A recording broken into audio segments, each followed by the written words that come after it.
Kyle, merci pour l'entretien. Merci à toi. On va passer tout de suite à un élément qui m'a frappé. Ça a commencé à 11 ans dans ton salon, cette histoire de danse? Exactement, ouais, dans mon salon, rentrant de l'école. Vraiment, j'étais vraiment en train de discuter avec ma maman et mon frère arrive de l'école, il me dit hey, Karel, regarde ce que j'ai vu, j'ai appris à faire, il met une couverture par terre et il me montre un mouvement. Pas propre du tout, mais j'étais vraiment en mode ah ouais, moi aussi je vais essayer, puis c'est de là que j'ai croché, quoi. On va y revenir. Les émissions commencent toujours de la même manière, c'est avec une séquence photo. Tu m'as transmis 2 photos, c'est parti. Alors cette photo que tu vois à l'écran justement, est-ce que tu peux nous dire ce que nous voyons? Alors là c'est sans parachute, j'ai commencé ma formation de parachute il y a 5 ans et du coup j'ai croché, j'ai pas lâché prise, quoi. C'est ma bouffée d'oxygène, tous ces sports un peu que je fais extrêmes. C'est ma petite bouffée d'oxygène où j'en ai besoin, quoi, me sentir un peu vivre et puis voilà, quoi. C'est ce qui te permet toi d'avancer? D'avancer non, mais de lâcher un petit peu, de me dire ok on profite de la vie. Moi je trouve que c'est important d'en profiter justement, la vie est courte et à chaque fois qu'on me dit ouais mais c'est dangereux ou tous ces sports que je fais, que ce soit parachute, parapente et ce genre de choses, j'ai besoin de ça, j'ai besoin de cette adrénaline, c'est ce qui me nourrit et puis au moins je sais qu'à 70, 80 balais, je me disais j'ai fait ce que je devais faire, quoi. Il n'y aura aucun regret. On a une deuxième photo, alors tu me permets, c'est moi qui l'ai choisie la deuxième photo, elle devrait s'afficher voilà, ici. Alors elle est très personnelle mais j'avais envie de la sélectionner. Qu'est-ce qu'on voit sur cette photo? Alors là c'est ma demande en fiançailles à Tana, ouais. Qui a eu lieu il y a 2 jours, quoi. Elle est assez récente, ouais, assez récente. Ouais. Le jour où on tourne cette émission, ça fait du coup 48 heures que tu es fiancé. Exactement. Quel est le lien que tu as ou quelle est la fusion entre vie privée et vie professionnelle chez toi?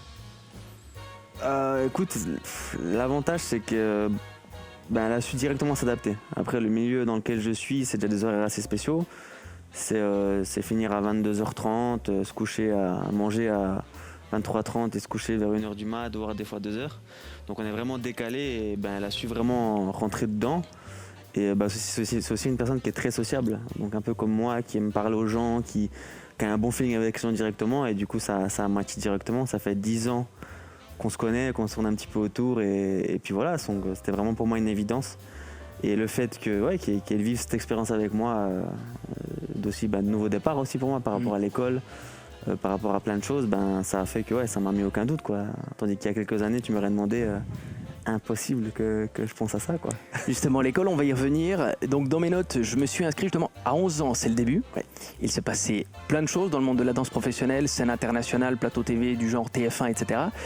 Est-ce que tu peux revenir un peu sur ton parcours? Oui, alors écoute, j'ai commencé par le breakdance, vraiment, comme je t'ai expliqué sur la couverture, mais vraiment de mon côté. Et après, j'ai découvert des amis, donc Break Volley Crew. C'est vraiment eux qui tout a commencé. On commençait vraiment à s'entraîner sérieusement tous les week-ends, samedi et dimanche, dans une salle de gym, ou des fois dans des garages. C'est un peu cliché, mais vraiment, on était vraiment dans des garages en train de poser des cartons et essayer de faire les choses. Et ça m'a vraiment appris beaucoup de choses. Et par rapport à ça, j'ai trouvé justement une passion, une envie, quoi. En étant à l'école, j'ai commencé à faire un petit spectacle qui s'appelait Le Petit Pousset, où là, c'était ma première scène, donc j'ai joué le rôle du roi et je dansais, mais puis ça a été un déclic, quoi. Donc après l'école secondaire au Cerisier, où ça m'a aussi apporté, j'ai fait du théâtre, où j'ai commencé à danser. Alors j'étais très timide à la base, et du coup ça m'a apporté aussi cette confiance que j'avais pas, où tout le monde me dit ah c'est trop bien ce que tu fais, les gens me disaient c'est trop bien, et du coup c'était un réel kiff, quoi. Après j'ai développé le breakdance, j'ai commencé à faire des battles, des concours. Après j'ai découvert justement la danse hip-hop, après la danse contemporaine, où là ça m'a permis d'évacuer plein de choses que je connaissais pas au niveau de mes émotions. Et ouais, c'est un réel kiff, quoi. Tout ce parcours jusqu'au plateau télévision à l'international, qu'est-ce qu'on ressent quand on est sur TF1 et qu'on danse? Une fierté. C'est clair qu'en Suisse, en Suisse c'est difficile déjà de développer la danse parce qu'on n'a pas vraiment d'artistes internationaux. Et je trouve que ce qui est dur en Suisse, c'est qu'on est vraiment partagé en 3. On a vraiment le côté italien, en tessin, le côté suisse romand et le côté évidemment suisse allemande, où vraiment déjà on est divisé en 3 parce qu'on ne sait pas ce qui se passe en Suisse allemande, comme on ne sait pas ce qui se passe en région italienne, au Tessin. Et voilà, donc c'est clair que le petit Suisse qui se retrouve sur un plateau de TF1, c'est un énorme kiff et une énorme fierté surtout. De me dire ok, là t'y es, c'est ce truc que t'as rêvé de toute ta vie, tu découvres le monde milieu commercial un peu, avec les artistes que tu idolâtres, tu les croises comme si c'était normal et puis... c'était vraiment incroyable, une magnifique expérience que je n'oublierai jamais, ça c'est sûr. Avant qu'on parle de ton école, j'aimerais juste qu'on revienne sur cette notion d'apparence. Tu as une histoire avec l'apparence, la danse est un monde d'apparence. Tu parles de danse commerciale, qu'est-ce que ça veut dire tout ça? Alors, Après, c'est mon avis personnel. Après, je pense qu'on n'est pas tous d'accord dans ce milieu-là, mais pour moi, j'ai vraiment 3 ou 4 branches différentes. Tu as le milieu commercial, justement, qui sera très basé sur ton physique, où voilà, tu as la gueule, tu as le corps qui va avec. Forcément, ils veulent des belles personnes que tu vois à l'image, hein, c'est un peu comme partout.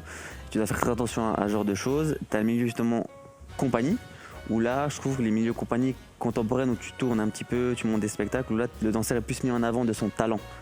C'est vraiment le talent qui est mis en avant. Et après, tu as les danseurs communautaires, un peu comme j'ai choisi de faire, où je donne justement des cours à gauche, à droite, et j'explique mon vécu, j'explique ma philosophie, ma relation que j'ai avec le hip-hop, mon histoire que j'ai avec le hip-hop, ou contemporain un peu, et puis ton état d'esprit, quoi. C'est vraiment important. Mais c'est clair que le milieu commercial, je l'ai côtoyé un petit moment, et ça m'a pas plu plus que ça, parce que c'est très compliqué, c'est très fake. Je vais me faire des ennemis en disant ça, mais je trouve que ça c'est très fake. C'est très. Il faut connaître le gars qui connaît le gars pour officiellement venir dans le truc. Et puis voilà, c'est très dans l'apparence, quoi.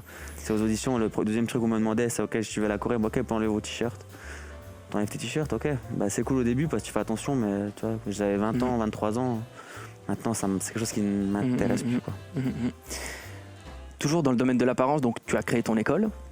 Et donc tu côtoies maintenant beaucoup de tranches d'âge différentes.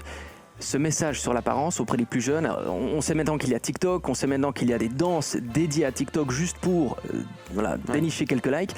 Quel est ce rapport que les enfants ont avec l'apparence ?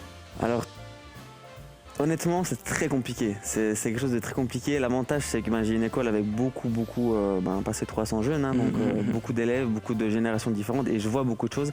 Et depuis le temps que je suis dedans, ça fait passer 10-15 ans que j'enseigne, tu vois.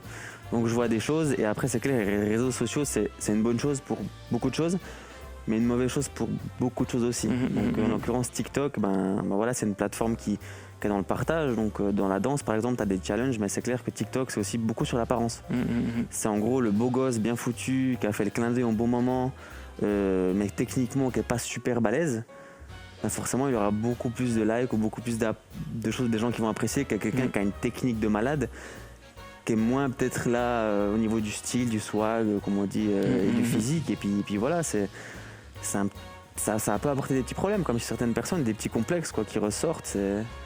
C'est moi quand on me dit écoute, ma fille part en dépression parce qu'elle a 20 likes de moins sur une photo Instagram que sa copine alors que c'est la même photo. Tu vois, c'est beaucoup sur l'apparence, quoi. En tant que directeur d'école, tu dois gérer ça ? Alors, le directeur d'école, si tu veux, je suis proche d'eux, donc je suis un peu comme le grand frère, tu vois, de certaines ou de certains, et du coup, j'ai pas cette approche officielle comme un psychologue ou comme un prof d'école, tu vois, primaire ou scolaire. Donc, ils se confient un peu plus facilement. Donc, t'entends des choses vraiment où tu te dis, ouais, ça va loin, quoi. Ça peut être un discours de vieux que j'ai, hein, mais je trouve que les réseaux sociaux, et notamment TikTok, ça peut, mentalement, ça peut détruire un gosse, quoi. J'ai entendu dire, donc de la scène internationale, tu es arrivé à un matelas que tu posais dans ton lieu de travail pour faire des économies, parce que dans ton école de danse, tu dormais dans ton école de danse. Exactement, ouais. Alors maintenant je peux le dire, j'y suis plus, donc c'est bon. mais au début c'était vraiment compliqué parce que j'ouvrais mon école sans vraiment savoir où j'allais. Donc je l'ai ouvert et je me suis dit pour faire des économies, j'avais une grande falle, j'ai fermé une petite pièce. Au début j'avais même pas de douche, quoi. J'allais me doucher chez un pote qui habitait à 5 minutes. Et puis j'essaie de voir ce qu'elle a donné, et puis directement j'ai eu la chance que ça prenne, quoi. J'ai ouvert l'école avec 80 inscriptions et maintenant on en a 300, donc c'est un kiff total. Où là après j'ai pu justement aménager des choses dans cette pièce-là, où j'avais pu m'amener une douche, salle de bain, faire une belle chambre, lit, une belle déco. Et après je suis parti justement, j'ai pu prendre mon appartement et voilà, quoi. J'aimerais qu'on revienne sur ton spectacle. Ton spectacle que j'ai eu la chance de voir. Alors à l'heure où on tourne cet épisode, le spectacle est sorti et donc j'ai pu le visionner. Un spectacle engagé avec des histoires de harcèlement chez les jeunes, avec même de l'engagement politique. C'est un choix chez toi ?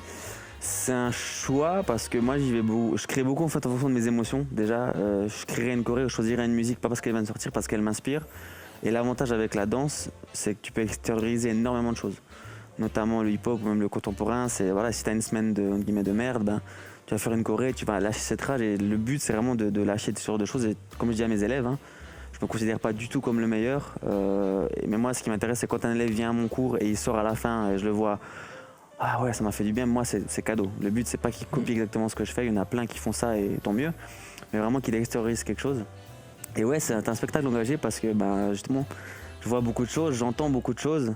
Et c'est aussi pour faire peut-être prendre conscience à certaines personnes que ça se passe à côté de vous et faites attention, quoi. Donc le harcèlement scolaire, c'est quelque chose de réel.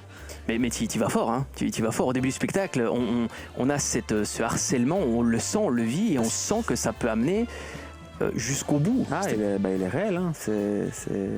C'est réel, ça arrive. Qu'est-ce que la danse permet d'exprimer en plus ou de plus que les mots peuvent le faire? Beaucoup de choses. Déjà, tu as l'expression corporelle, où là, vraiment, rien que tu fermes les yeux, tu te lâches, tu laisses une musique, tu te laisses emporter. Après, quand tu arrives à mettre des images, c'est encore mieux. Moi, quand je crée des chorégraphies, je me fais toujours un film. Je me dis jamais, je vais mettre ce mouvement parce qu'il est tendance. Non, c'est toujours un film. Et pareil, je leur dis aux élèves, maintenant, je vous ai donné la base, le fil rouge, maintenant, mettez-le à votre sauce. Imaginez que vous avez passé une journée de merde, montrez-le-moi. Vous avez passé une bonne journée, vous êtes amoureuse, montrez-le-moi. Et je pense que c'est aussi cette façon d'extérioriser les choses qui font que ça fonctionne et qu'un élève sort de mon cours et c'est un kiff, quoi. Encore une fois, des bons danseurs, il y en a partout, des bons chorégraphes, il y en a partout, des bons profs, il y en a partout. Moi, je me fixe plus sur ma pédagogie, je pense, qui est importante. Parce qu'un danseur qui se montre pour se montrer, tu vois, tu donnes ton cours, regardez-moi comme je fais, c'est moins intéressant qu'un professeur qui te parle de son vécu ou qui te parle de, imaginer que. Ça, je trouve que c'est vraiment important. Et la danse, tu peux extérioriser un milliard de choses, quoi. Même en faisant n'importe quoi, tu lances un truc, t'es content de l'avoir lancé avec la rage et ça fait du bien. Ça se rejoint beaucoup au théâtre, hein, tu vois. Merci beaucoup, Karil, pour l'entretien en tout cas. Ça me fait très plaisir. Mesdames et messieurs, merci à vous d'avoir regardé cet épisode. N'oubliez pas, pour connaître la suite, inscrivez-vous à la chaîne YouTube du Story Show, activez la cloche, c'est très important. Et surtout, écrivez-nous en commentaire les thèmes ou les invités que vous souhaiteriez découvrir. On s'occupe de tout. Ciao.